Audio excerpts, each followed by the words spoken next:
Hi friends, అందరూ ఎలా ఉన్నారు? నేనైతే చాలా బాగున్నానండి.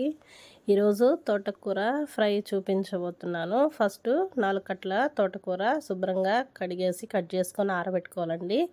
అలాగే ఒక పెద్ద ఉల్లిపాయ, 4 పచ్చిమిర్చి, ఒక 10 రెబ్బలు ఎల్లిపాయ క్రష్ చేసి పెట్టుకోవాలి.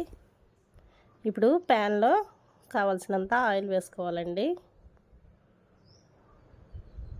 కొత్తగా చూస్తున్న వాళ్ళు నా ఛానల్ని సబ్స్క్రైబ్ చేసుకొని నన్ను సపోర్ట్ చేయండి ఫ్రెండ్స్. కొద్దిగా తాలింపు గింజలు వేసుకోవాలి. కొత్తగా ఛానల్ పెట్టానండి, నన్ను సపోర్ట్ చేయండి ప్లీజ్. ఇలాగా కట్ చేసి పెట్టుకున్న పచ్చిమిర్చి వేసుకోవాలండి, ఒక 5-6. అవి కొద్దిగా వేయించుకోవాలి ఆయిల్లో.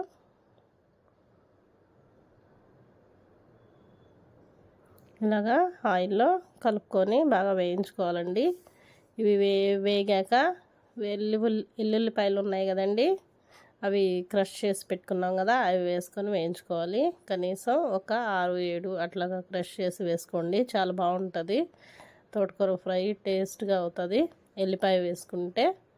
అలాగే పెద్ద ఉల్లిపాయ కట్ చేసి పెట్టుకున్నానండి, అది ఒకటి. చిన్నవి అయితే 2, పెద్ద అయితే 1 అలాగా వేసుకోండి. ఇవి కూడా వేయించుకొని పెట్టుకోవాలి. అలాగే కొద్దిగా ఇంగువ వేసుకోండి, చాలా బాగుంటుంది తాలింపులో ఇంగువ వేసుకుంటే.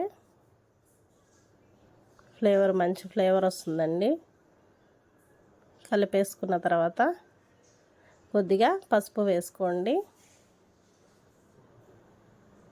అది కూడా 1 నిమిషం ఆయిల్లో మగ్గించేసుకున్న తర్వాత ఇప్పుడు వచ్చేసి మనం శుభ్రంగా ఆరబెట్టుకున్న తోటకూర అందులో వేసి బాగా కలుపుకోవాలి.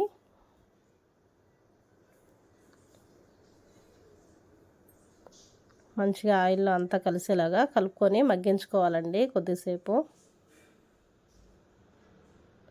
సాల్ట్ అయితే ఇప్పుడు వేయకండి, సాల్ట్ వేస్తే వాటర్ వస్తాయి, సాల్ట్ అయితే వేయొద్దు. ఇలాగా ఆయిల్లో మగ్గించుకోవాలి బాగా. ఫైనల్గా లాస్ట్లో సాల్ట్ వేసుకోవాలి.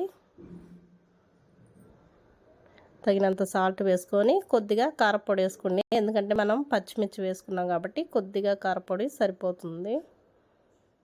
వేసుకొని బాగా కలిపేసుకోవాలి. పొడి పొడిగా చాలా బాగా వస్తుందండి తోటకూర ఫ్రై. లాస్ట్లోనే వేసుకోవాలి సాల్ట్, ముందుగా వేసుకుంటే ఫ్రై ముద్దగా అయిపోతుంది. లాస్ట్లోనే వేసుకోండి. బాగా కలిపేసుకోండి.